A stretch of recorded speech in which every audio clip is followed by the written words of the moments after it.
Les démons existent, et vous ne devez pas l'oublier.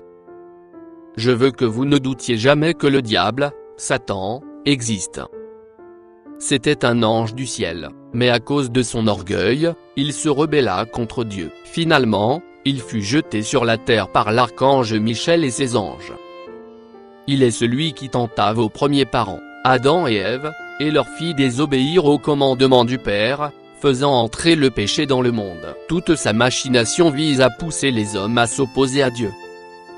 Voilà qui est Satan. C'est à cause de l'orgueil que l'homme a été détruit et que le monde périra. C'est encore à cause de lui que la foi s'affaiblit, parce que vous laissez des portes ouvertes pour que les démons entrent en vous, et que vous croyez avoir vous-même le contrôle, alors que ce sont eux qui vous contrôlent. Le diable conserve néanmoins du pouvoir sur la terre. Il peut tenter n'importe qui, parmi vous et vous retourner contre le Père. Rappelez-vous, il est mauvais et il vous mènera à la perdition. Vous devez être toujours en état d'alerte vis-à-vis du malin. Il essaiera de diverses manières de vous tourner contre Dieu et de vous entraîner à commettre le péché. Son seul but est de vous emmener avec lui en enfer. Il y a donc des démons ayant forme humaine, qui se promènent parmi nous. Aux âmes égarées, la vie est un mensonge. Sauvez votre âme. Les démons qui ont survécu ont créé l'argent, la politique, les religions pour faire de nous des esclaves. Nous payons pour vivre, nous vivons pour travailler, et payons pour mourir. Ceci est une chaîne d'esclavage. Ceci n'est pas un rêve et ni un simple film. À votre avis, pourquoi font-ils autant de films sur ces sujets? Les démons sont partout, même en réalisant des films. Héros. Perdus. Les experts. Femme au foyer désespérée. Le diable et moi. L'associé du diable. 666. Lucifer. V. Sont comptés les chanteurs, les politiciens, les personnes sont sous le contrôle sur les esprits démoniaques, mais eux ils ne savent pas ce qu'ils font. C'est pour ça Jésus il dit à son Père. Luc 23, 34. Jésus dit, Père, pardonne-leur, car ils ne savent ce qu'ils font. Ce qu'ils intéressent c'est l'argent. Luc 16, 13. Nul serviteur ne peut servir deux maîtres, car ou il haïra l'un et aimera l'autre, ou il s'attachera à l'un et méprisera l'autre. Vous ne pouvez servir Dieu et Mammon. Suis-je son maître ou son esclave? Je dirais que notre Père Céleste, c'est de quoi nous avons besoin. L'argent est une folie pour l'homme. Le monde entier est sous l'emprise du diable, et de ses anges déchus. Ils vont se manifester de plus en plus. Nous sommes chrétiens, nous avons autorité sur eux. Restons bien en connexion avec le Saint-Esprit. Si les chrétiens ne s'intéressaient pas à ces phénomènes, et n'essayaient pas de les comprendre à la lumière des évangiles, d'autres s'y intéressent, et peuvent proposer des explications erronées, qui peuvent mettre à mal des dogmes chrétiens, et faire perdre la foi aux gens. Il est donc important d'essayer de les comprendre, et au passage de dénoncer les agissements du démon. Satan et ses partisans, à divers degrés, ne sont que mal. Ils sont incapables de bien, de n'importe quel bien. Les démons non seulement haïssent Dieu, le Christ, l'Église, et l'humanité entière, mais se haïssent entre eux. Ils sont tyrannisés par des chefs féroces et implacables. Leur grand succès est d'avoir poussé l'humanité loin de Dieu. Le Seigneur révèle un secret des élites, des aliens démons, reptiliens, résidant en Antarctique. 3 mai 2017, Révélation du Seigneur, à Gwendolen Sougnog, traduite et sous-titrée par Justine. À mes très chers enfants, qui se considèrent comme étant mes plus fidèles, ceux qui attendent l'enlèvement glorieux par mon Fils. Mes enfants, comme déclaré dans ma parole, il n'y a rien qui ne restera caché à la fin des temps. Matthieu 10, 26. Voici, je vous envoie comme des brebis au milieu des loups. Soyez donc prudents, comme les serpents, et simples, comme les colombes. Marc 4, 22. Car il n'est rien de caché qui ne doive être découvert, rien de secret qui ne doive être mis au jour.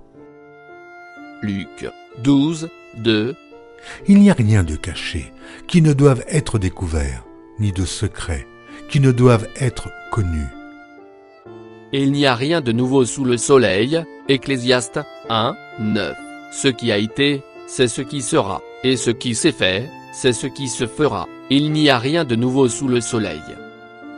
Je ne permettrai pas que mes saints enfants qui s'assoient dans ma présence, jour après jour, soient dépassés par, perdus au sujet de ces choses ténébreuses qui approchent. Aujourd'hui, je mets mes choses au clair. Je veux que tous mes enfants comprennent l'époque dans laquelle ils vivent, et fassent des préparatifs pour ceux qui risquent d'être non enlevés, laissés sur terre.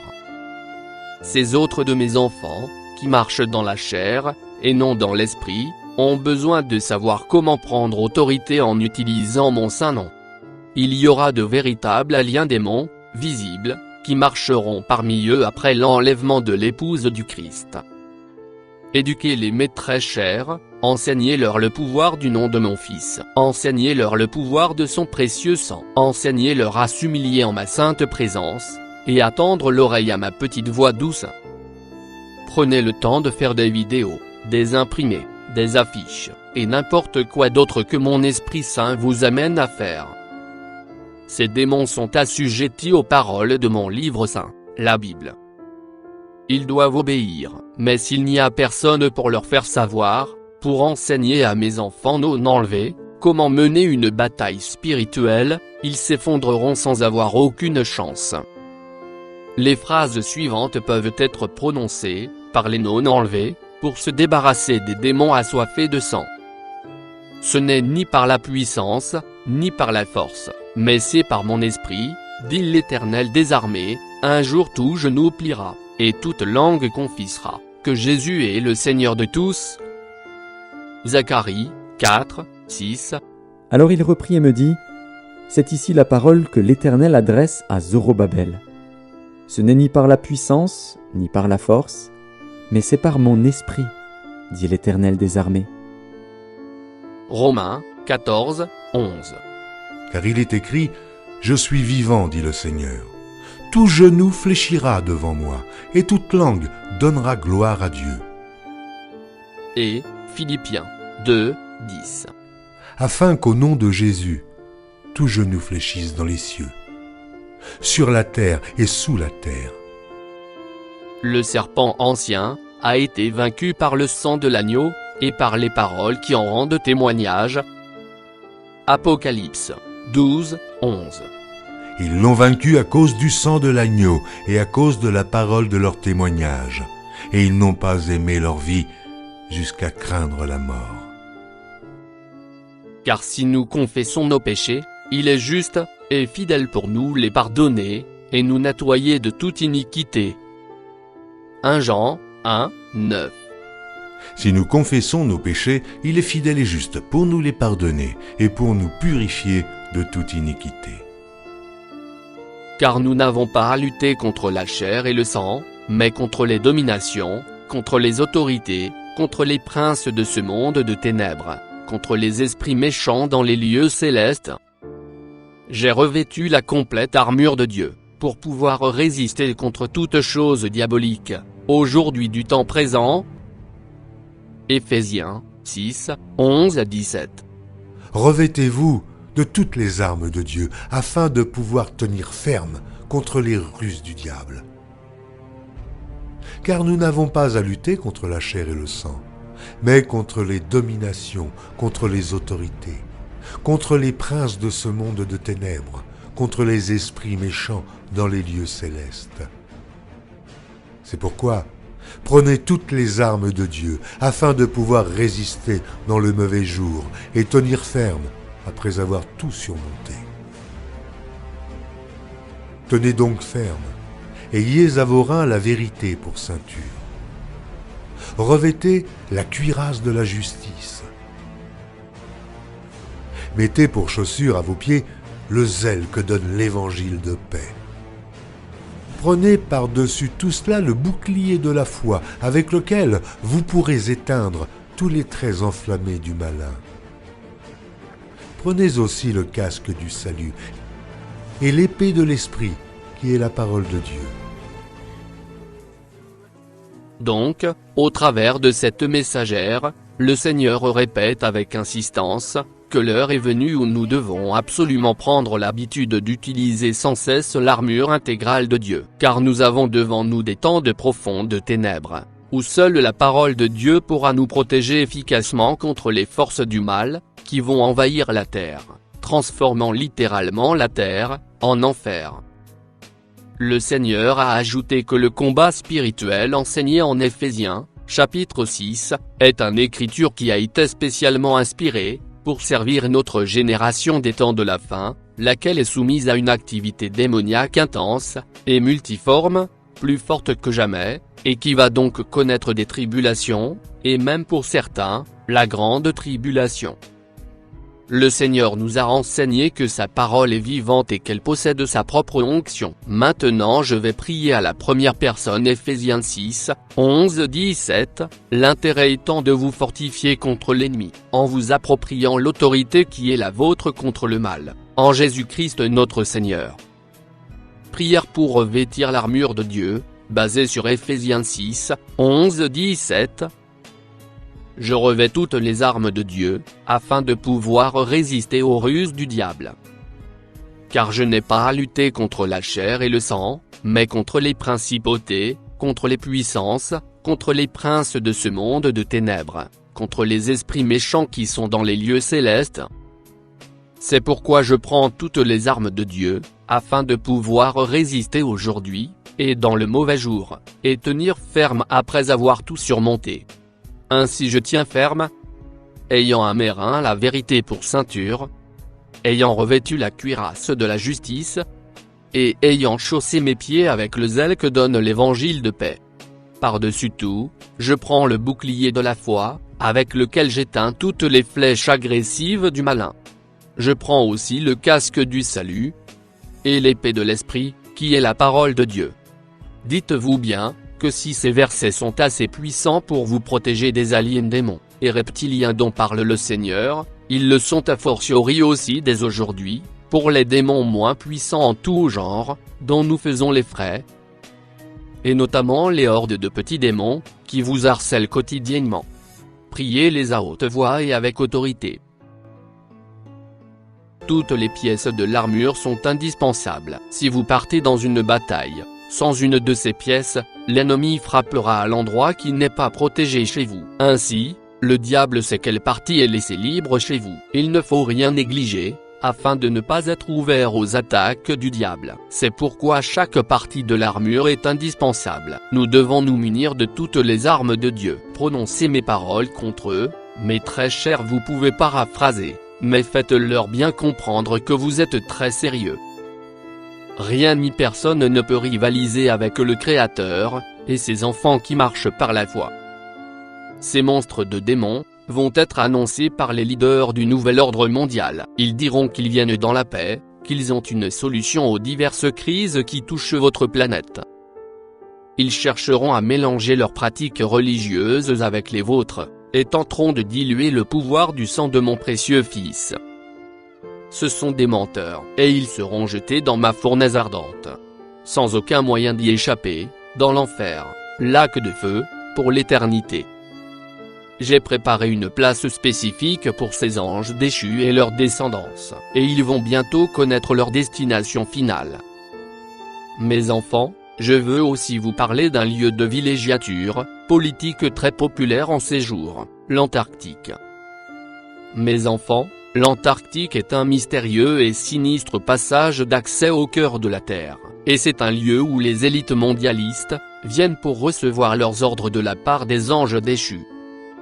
Bien qu'il y ait de nombreux groupes différents d'anges déchus, je parlerai simplement du groupe dominant en cette époque, à savoir, les reptiliens.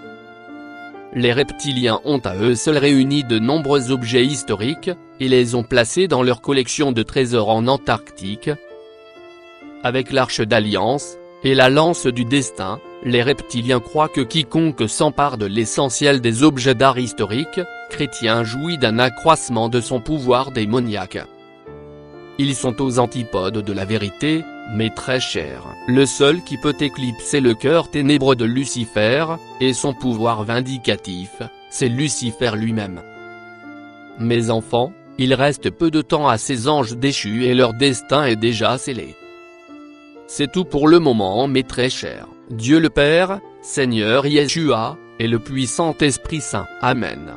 Les hommes qui vont en enfer deviennent eux aussi des démons, tout comme eux. Ils sont fixés éternellement dans le mal, dans la haine et dans toutes les autres passions mauvaises. Aujourd'hui le malin s'efforce encore de vous éloigner de Jésus, et de vous faire entrer dans son empire du mal. Sans l'aide de Jésus vous ne pouvez réussir contre lui, car il est beaucoup trop astucieux pour vous. Il connaît chacune de vos faiblesses et peut les utiliser à son avantage.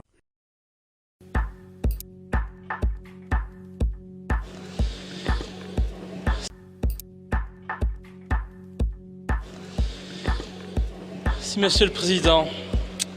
Madame la ministre, vous n'êtes pas la ministre de la Santé. Non, sans hésitation, je peux vous dire que vous êtes la ministre de la maladie publique. Avec les lobbies qui vous dirigent, les lobbies agroalimentaires et pharmaceutiques, vous faites en sorte de nous rendre malades volontairement. Et oui, que voulez-vous? Cela fait marcher l'économie et nous savons tous aujourd'hui à quel point l'argent est devenu l'élément central de vos politiques au mépris de l'éthique et de la morale. Nous mangeons de la merde à longueur de journée. Nous respirons de l'air pollué par des usines ou via les chemtrails. Nous tombons malades à cause de ce que nous mangeons et de ce que nous respirons. Et il suffit de voir l'explosion du nombre de cancers aujourd'hui. Tout cela n'est pas anodin, tout cela est voulu, car cela fait marcher l'économie de la mort. En effet, un homme malade permet aux banques de s'enrichir. Bien entendu, puisque pour combler le trou de la sécurité sociale, le gouvernement emprunte de l'argent aux banques. L'homme malade, c'est donc un jackpot pour les banques. Ensuite, l'homme malade, eh bien, il prendra des médicaments dont on ne sait pas très bien de quoi ils se composent. Et hop, re-jackpot. Parce que là, c'est l'industrie pharmaceutique qui s'en met plein les poches. Et je ne parle pas encore des fameux vaccins que vous nous imposez au mépris total de notre liberté individuelle. Et donc je vous accuse, Madame O'Cullings, de participer à ce sinistre projet parce que vous ne faites rien pour lutter contre la malbouffe et l'invasion des additifs alimentaires. Vous le savez très bien. Très chers lecteurs, il y a les vrais chrétiens qui sont protégés par la présence du Saint-Esprit qui vit en eux, et qui leur donne la grâce de voir, et de comprendre la puissance de Dieu sur sa création, et combien Dieu est patient aussi bien que miséricordieux. Il faut vous repentir de tous vos péchés. Jésus est le grand exemple pour vous, il a souffert et il est mort pour vous afin de vous sauver. Priez pour que le Seigneur vous donne la force non seulement de vivre votre foi en profondeur, mais aussi de mener vous-même le combat spirituel. Priez pour que le Seigneur vous donne la force de résister à toute tentative de ces forces de mal, à toutes ces attaques qui visent à effacer en vous l'image de Dieu. Cette image de Dieu par lequel et dans lequel l'homme a été créé. Cette image est en vous. Jésus, il devait absolument et nécessaire qu'il vienne dans le monde, offrir en sacrifice suprême au Père, pour nous sauver et vaincre le malin.